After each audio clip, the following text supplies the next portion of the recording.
Hello and welcome to Season 2 of the History of the Germans, the Salians. I'm really excited because this is the big one. That's the bit of German medieval history you really need to know about. We start with episode 22, Konrad II. Who would have thought? It has been a while since we stopped the narrative, and so I thought we should best start with a bit of context. We are in the year 1024. And this season will cover almost exactly a century, until the end of the Salian dynasty in 1125. This is a period of quite fundamental change, not just in the empire, but in Europe more generally. As the economic boom of the Middle Ages gains pace, people begin to think beyond their next meal and a roof over their head for the night. They call for an end to the constant violence, creating the peace movement that emerges in France and encompasses the whole of Europe. That movement is closely intertwined with the Crusades, which begin in 1095, not least as a means to channel military restlessness away from the domestic peasants to foreign lands.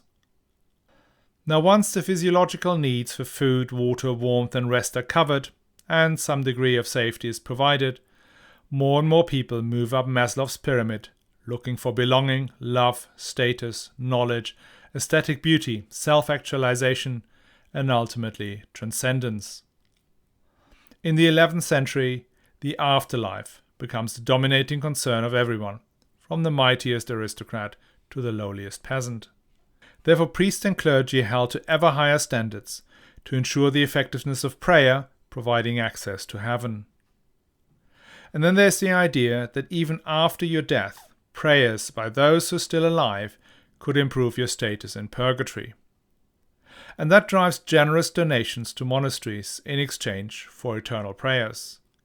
It also kickstarts a frantic construction activity, during which the great Romanesque cathedrals of Speyer, Mainz and Worms rise up. And at the same time, increased wealth allows the secular powers to expand their military capabilities. Stone castles sitting atop unassailable hills began to replace the manor houses and modern bailey castles. The size of armies gradually increases, and the armoured riders of the Carolingian and Ottonian periods are gradually turned into actual knights. And finally, new political entities emerge that either did not exist before or had been insignificant players on the international stage. And the most famous of such new entities to emerge is Norman England. The Normans invade in 1066, less than halfway through the Salian period, and they establish a powerful entity that begins to project power beyond its own borders. England had hitherto been insignificant on any international level, if you exclude the brief rule of King Canute. But that is not the only state the Normans created. In the same period, a small group of mercenaries from Normandy managed to play the three powers in southern Italy, the Byzantines, the Muslims and the Lombard dukes, against each other, until they themselves, the Normans, had conquered all the territories of their former employers and forced the Pope to accept them as kings of Sicily. It is also during this time that the first and the only really successful crusade creates the Kingdom of Jerusalem and other Crusader states. But the Crusade movement was not limited to the Near East. The kingdoms of Portugal, Leon, Castile, Aragon and Navarre conquered more than half of the Iberian Peninsula during this period from the various Muslim kingdoms. Now, we have already seen the new kingdoms of Poland and Hungary appearing on the map during the 10th century. As we will see in this narrative, these polities will gain coherence and identity distinct from the empire. And another power comes into contact with Western Europe, Russia, or more precisely the rulers of Kiev, who forge political and marriage alliances with their neighbors. Whilst new coherent political entities emerge around them, the French kings reach the low point of their power under Henry I, 1031 to 1061, when they barely control more than Paris and its surroundings. This weakness meant that not only powerful vassals did as they liked, but also smaller noblemen could become robber barons who plundered and murdered anyone crossing their land. The kingdom was literally sinking into chaos. His successors, Louis VI and Louis VII, managed to drag the monarchy out of the hole and patiently expanded and pacified their territory, so that by the end of the Salian period, they were well on their way to face up against the Angevin Empire in the two sets of 100 Years' War with England. The other key shift is in the social order. The rise in economic activity gives birth to a merchant class based in the cities. That trend is most pronounced in Italy, but it also happens elsewhere in Europe. In Italy, the city populations clash with the bishops, who often rule the city, and with the magnates who control the countryside. The rise of urban freedoms in Italy provides inspiration for cities north of the Alps to chuck out their bishops and to seek political self-determination. If you take the 10,000 feet view of what happens here, the striking thing is the absence of a central power. A central power that could organize the Crusades, conquer Spain, provide law and order in France, and clean up southern Italy. In 1024, when the Emperor Henry II, the last of the Ottonians, passed away, such a central power existed. The German kingdom, by the standards of the times, was a well-ordered political entity, with a monarch who could command considerable resources, mainly through his control of church lands and their military capabilities. The question why Henry II's successors did not consolidate Europe under their rule, and why Europe today has this great diversity of languages, culture, and history within a territory of half the size of Canada, is the story of these 100 years between 1024 and 1125, the 100 years of Salian rule. So, without further ado, let's get you back to the summer of 1024 in Germany. For the second time in a bit more than 20 years, a childless emperor had died. First Otto III and now Henry II succumbed to his long-standing health issues on July 13th, 1024. He did not leave a succession plan. He was a deeply pious man who saw his job in turning the empire into a house of God, and in that logic, if the house would please the Lord would select a worthy successor. And if he did not, well then, good riddance to the whole thing. That view may have been quite saintly, but must have scared the hell out of everyone else. Previous transitions of power, even where the new ruler had been designated by his predecessors, had caused huge uncertainty. The civil wars of 936, 955, 982 and 1002 cannot have been forgotten. The chronicler Wipo described the situation as follows. After the emperor's passing, the state, orphaned by the loss of its father, began to sway. All well-meaning men were gripped by fear, the wicked men were hoping for the destruction of the realm. And further, since the emperor had died without offspring, the magnates strive to become the first, or, if that fails, the closest to the first, using force rather than wisdom. The situation was kept in check through a combination of two factors. Firstly, a date for an election was set quickly for early September, just 6 weeks after Henry II's death, which is about as fast as one can organize such things in the 11th century. And secondly, control of the empire, in the meantime, lay in the hands of Empress Kunigunde, who was well respected and had been closely involved in all imperial affairs during her husband's reign. She, together with her extended and powerful family, managed the transition as smoothly as these things can be done.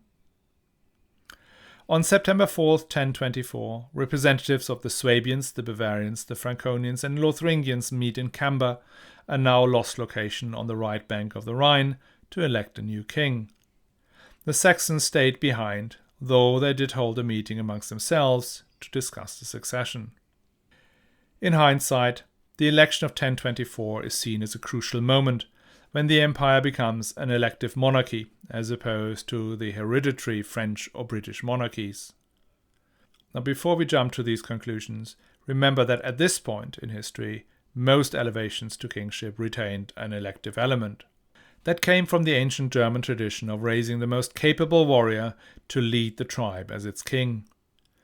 That tradition had long been watered down, starting by limiting the set of potential electors from all sword-carrying men to the aristocratic elite.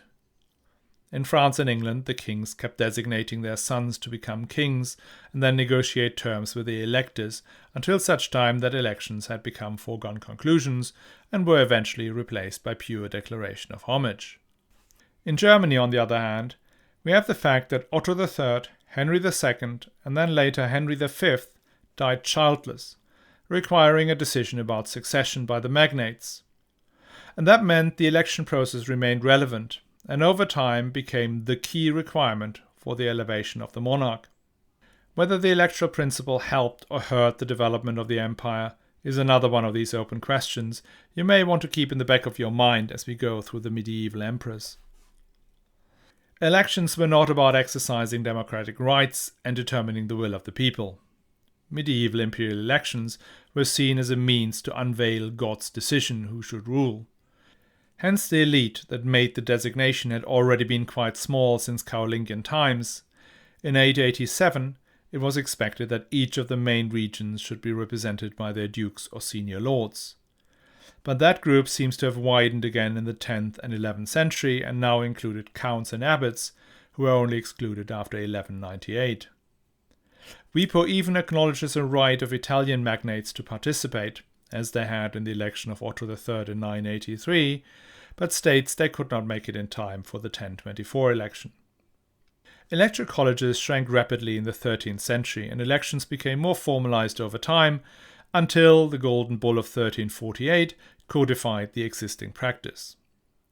It limited the electors to 7: the archbishops of Mainz, Trier and Cologne, the King of Bohemia, the Duke of Saxony, the Count Palatinate and the Markgraf of Brandenburg, which, with minor additions, remained the case until 1806. But in 1024, the election was a major gathering with most bishops, excluding the Saxons present, as well as the major dukes and counts, and again excluding the Saxons. The election itself was not a voting process, as we would have recognized it, but a negotiation that ended with a unanimous acclamation. There were no rights to veto, and dissenters had to leave the gathering so as not to spoil the appearance of unanimity. WIPO describes how the magnates camped along both shores of the Rhine organized by stems and negotiated through secret gatherings and envoys going from tent to tent. But now, how do you choose an emperor? What are the criteria? One concept could be descendants from the previous emperor. In 1024, there was literally nobody who descended from a previous king in the male line, which is quite an achievement given women were expected to produce children to the point of total exhaustion or death. Part of the problem was that the Ottonians consistently turned its offspring into bishops and abbesses, clearly disregarding the urge to prolong the dynasty. The second issue was that the younger brothers had a habit of rebelling, which is why the childless Henry II forced his only brother to become a bishop. It's not even clear whether blood alone would have been enough. The concept of primogeniture was comparatively new, and only been introduced by King Henry the Fowler in 935, and not yet widely recognized. Henry II had claimed the throne based on being the closest descendant in the male line of King Henry I, but that was by no means acknowledged by everyone. He ultimately had to capture the throne in a coup, bypassing election. In terms of blood relations, the closest were the two sons of the Count Palatinate Etzo, who had married Otto III's sister. Next up from there were maybe the sons of the King of Hungary, whose mother was a sister of Henry II. And then you had the descendants of Conrad the Red, who was married to one of Otto the Great's sisters. But given that the ultimate winner of this contest barely mentioned the relations to the Ottonians, we can be confident that this was not the most relevant criteria. But that does not mean that any Tom, Dick or Harry could become emperor. Lineage is important.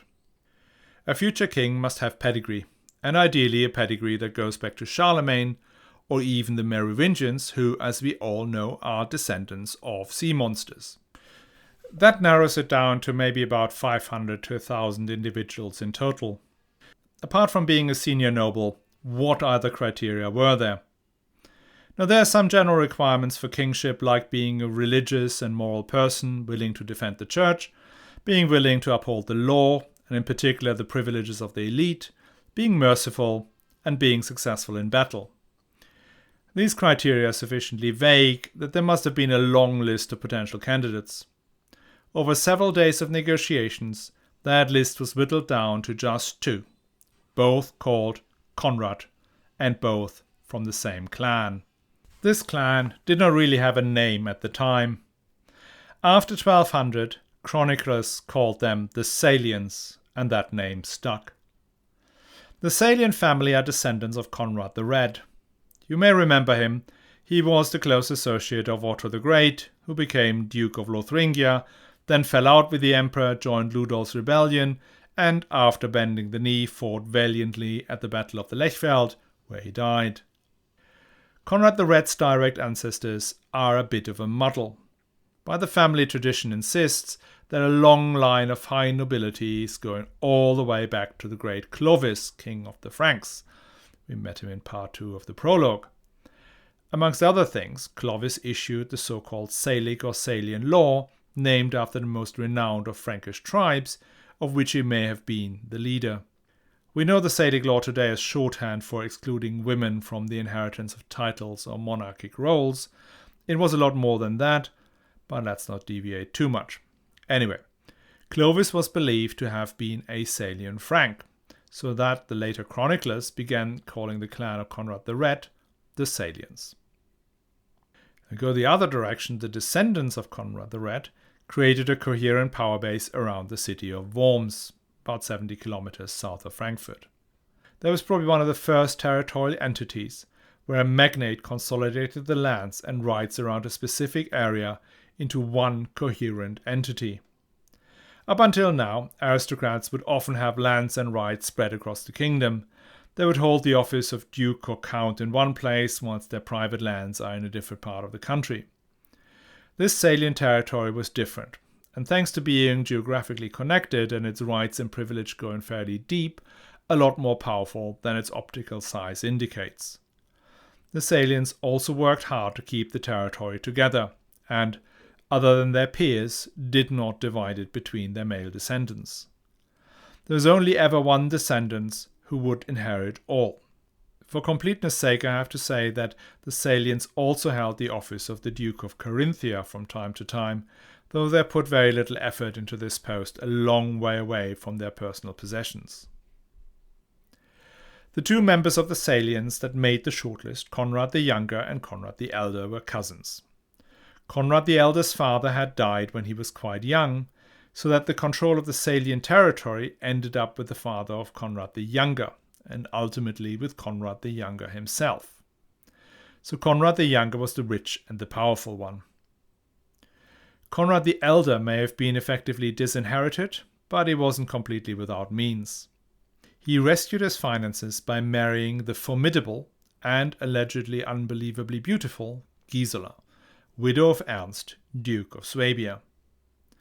Gisela had the guardianship for her son Ernst II, which meant that she controlled the duchy. Conrad was hence well connected, so not without resources, but by far the less powerful of the two Conrads. In a smart move, the older Conrad convinced the younger Conrad to agree that with either of them would be elected, the other would not contest the election. That was not the cleverest thing to do for the younger Conrad, who had the resources to mount a serious threat in case of an election of the elder Conrad, once the elder Conrad could not realistically hope to unseat a younger Conrad. When the two Conrads sealed their agreement with a kiss in front of the magnates, the election was effectively settled, and the majority went for the elder Conrad as King Conrad II. It seems the reason the elder Conrad was elected was down to the fact that he was the diametrical opposite of Henry II. Henry II may have been a very effective monarch who consolidated and solidified central power, but from the perspective of the aristocratic elite, he was a tyrant. So being the opposite was a good thing as far as electors were concerned. If you remember, Henry II had been an exceptionally well-read individual who'd brought up to become a cleric. His interest in theology had led him to pursue a rigorous definition of incest that invalidated almost all marriages amongst the upper nobility and caused untold misery for many couples. Conrad II had been trained to become a secular lord, so never learned to read or write and was unlikely to disappear down a doctrinal rabbit hole. Henry II was a sickly individual, suffering from various ailments, including rather painful gallstones. Conrad II, on the other hand, must have been a giant, one of the tallest and physically most powerful men of his time. He was nearly 2 meters tall, had broad shoulders, and was known to have ridden 100 miles without stopping. To put that into perspective, at a time when the average height was about 169, Charlemagne was described as of lofty stature, and he was a lot shorter at between 180 and 190. And the next thing was that Henry II could draw on the resources of the well-organized and rich Duchy of Bavaria when he ascended the throne, making him less dependent on his lords for vassalage. Konrad II had no material resources in his own right. His access to the resources of Swabia was indirect and temporary until Ernest II reached maturity. The next item on the list is that Henry II had no children, whilst Konrad II already had a son at the time of the election. And finally, Konrad's opposition to Henry II and his policies was well known. He had fought in several rebellions against him and only reconciled with the emperor a few years before 1024. Now, this is my interpretation based on the fundamental differences in character, resources, and political position between Henry II and Konrad II. Many historians have very different views, stressing continuity between Henry II and Konrad II. That view is based on the fact that Konrad II received strong support from ecclesiastical lords, first and foremost from Archbishop Aribo of Mainz, who had been a close associate of Henry II and heavily involved in the policy to persecute secular lords for marrying close relatives. Now, we will probably never know exactly what motivated the electors in this, the first free election of a German king. There were likely lots of side deals and promises, some of which will not be kept, as many protagonists will find out shortly. Once it was clear the pendulum would swing in favour of the elder Conrad, the Archbishop of Cologne and the Duke of Lotharingia left the meeting at Camber. As I said before, this is not an election that comes out with a 60-40 result. The result had to be 100%, as it reflected God's will. Dissenters had to leave the assembly, and this is what they did. They had no hope in electing anyone else, since the alternative candidate, Conrad the Younger, had voted for his cousin. All they wanted was more privileges from the emperor in exchange for their vote. And that is what they got, thanks to some very odd behavior of the Archbishop of Mainz. Following the election, the assembly proceeded to crown the new emperor in Mainz. As you all know, you need two things for a viable coronation: the imperial insignia and the correct archbishop. The former was procured quickly, as the previous Empress Kunigunde recognized the election and handed the insignia, including the Holy Lance, over to the Archbishop of Mainz. Aribo of Mainz was also the correct archbishop, as the Pope had awarded the right to crown the German king to the Church of Mainz. So on September 8th, 4 days after election, Conrad is crowned and anointed in the Cathedral of Mainz. Who is not crowned and not anointed at the same time is the new empress, the formidable Gisela. There are endless speculation why Aribo refused to crown Gisela. The leading theory is that Aribo had refused it on the grounds that Conrad and Gisela were both descendants of Henry I and hence too closely related. That is a possible reason, since Aribo was a fervent adherent of the theory that the Bible prohibits marriages between relatives in the 7th degree. However, the Archbishop would have known about that issue before the election. Therefore, supporters of this theory conclude that Conrad must have promised to annul the marriage immediately after the coronation, which he clearly did not do. The other theories assume some issue with one of Gisela's previous marriages and her mother's marriage, but they also run into the same problem. All these things are well known. There are not that many people around who are eligible to become kings, and they all know each other. Bottom line is that Aribo refused. But Conrad would not let go, and he could not accept the refusal to crown his wife. And the Archbishop of Cologne had a lot less scruples about the imperial marriage and offered to crown Gisela. Conrad jumped at the opportunity and, in exchange, supported the bishop's request to the Pope to become entrusted with royal coronations from here on out. As Aribo had found himself on the wrong side with the Pope for a couple of other reasons, the privilege was duly transferred to Cologne, so that from now on the correct archbishop is the Archbishop of Cologne. That said, some kings will still be crowned by Mainz, claiming the elder privilege, while sometimes anti-kings will receive the blessing from Cologne and still end up not counting as correctly crowned. It's complicated.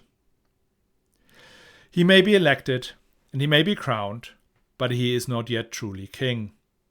He may have bought the Archbishop of Cologne with the right to crown kings in the future, but the two Lotharingian dukes, Gosolo and Frederick, remained in opposition. Equally, the Saxons have not yet formally given homage.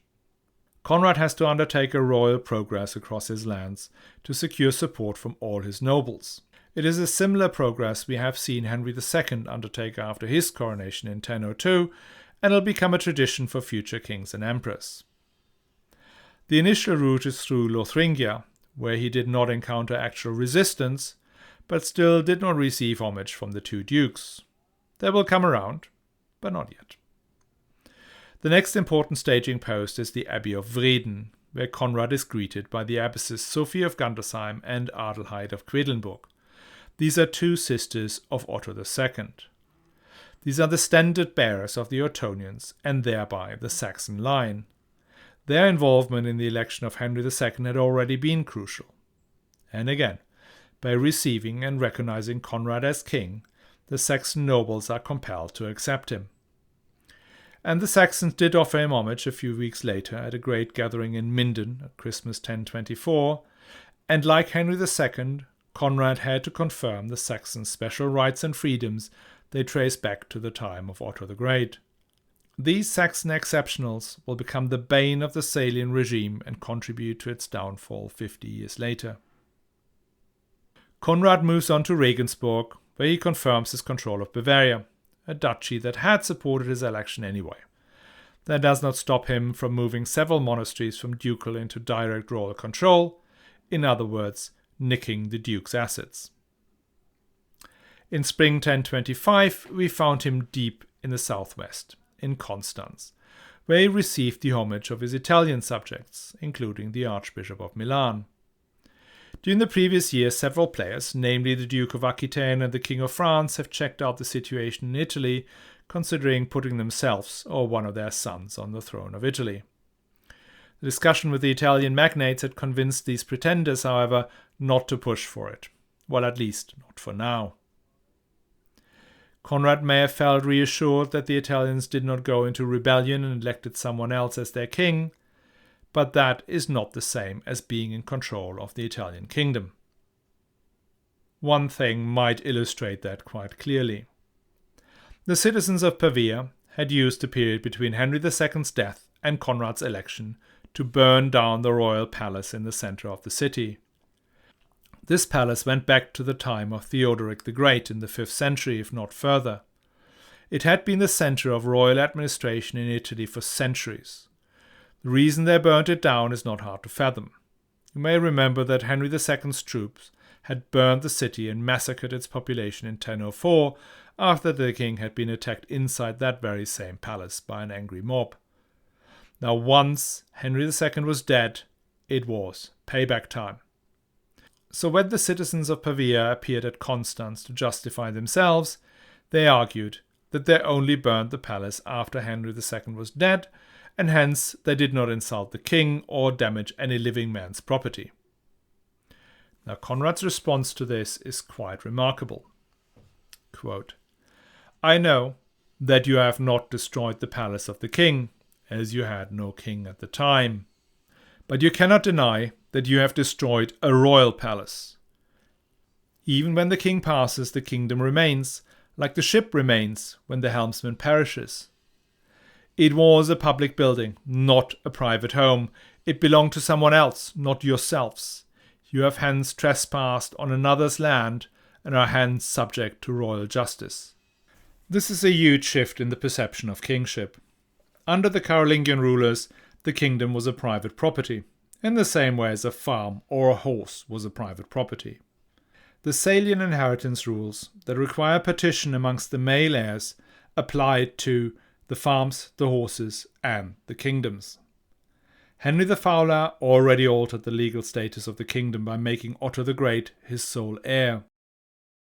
But the idea that the state could be distinct from the person of the ruler had not permeated far by the end of the 10th century. For instance, in 983, Otto II had his cousin Henry the Quarrelsome incarcerated as a traitor. However, when Otto II died, Henry the Quarrelsome was immediately released, as he was only a traitor against the person of the king, not against the state, in inverted commas. What Conrad says here is that he sees the kingdom as something that is bigger and separate from the person of the ruler, that it has its own rights that are unaffected by the fate of the person wearing the crown. This more modern notion of the state will be one of the foundations of the Salians' understanding of their role as kings and emperors.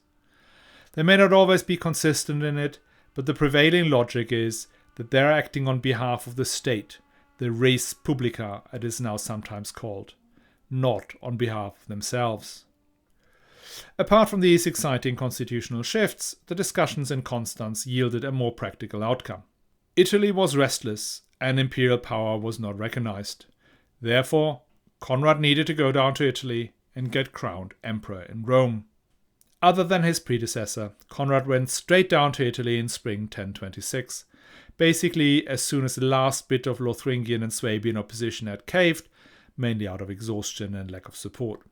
In Italy, you could rely on support from Aribert, the Archbishop of Milan, a small number of friendly bishops, and the Markgraf Boniface of Canossa. Pretty much everyone else was opposed to imperial power. The aristocratic opposition, led by the Markgraf of Tuscany, could not build up the courage to elect their own king, and they didn't even have the guts to call in a foreign leader as a new king, but they remained in a passive-aggressive opposition to Conrad, sitting on their castles sulking. Urban populations were more outspoken, as we have seen with Pavia. Conrad besieged the city, but Pavia held out until 1027, thereby slowing the royal progress down considerably. There were even more urban riots during Conrad's progress, most violently in Ravenna, another city hosting a major royal palace. At this point, Conrad did nothing much about the situation, instead of awarding many rights and privileges to his allies, namely the Archbishop of Milan. The most significant move was transferring Tuscany to his ally Boniface of Canossa, who now controlled a straight band of land across central Italy, north of Rome, ranging from Ferrara through Mantua, Modena, Reggio, Brescia, all the way across through Tuscany. All this done in March 1027, he finally enters Rome, and over Easter, Pope John XIX crowns him and his wife Gisela as emperor and empress. As always in these tumultuous days, there are violent riots in Rome that cost many lives. People fight over which archbishop leads the emperor to the church gate, and even as trivial matters as a cowhide. Leaving these niggles aside, it still was one of the most glamorous coronations of the Middle Ages. 2 crowned kings were in attendance, Rudolf III of Burgundy and, drumroll, King Canute. Yes, this King Canute. You may have come across him in English history as the king who tried to command the waves. The story is about as misleading as King Alfred and the burnt bread. Canute is a truly astounding character, who created a Nordic empire comprising Denmark, Norway, parts of Sweden, the southern side of the Baltic coast, and obviously England. He had come down to Rome, not for the coronation per se, but on pilgrimage. He was happy to mix business and devotion to meet and honor the brand new emperor.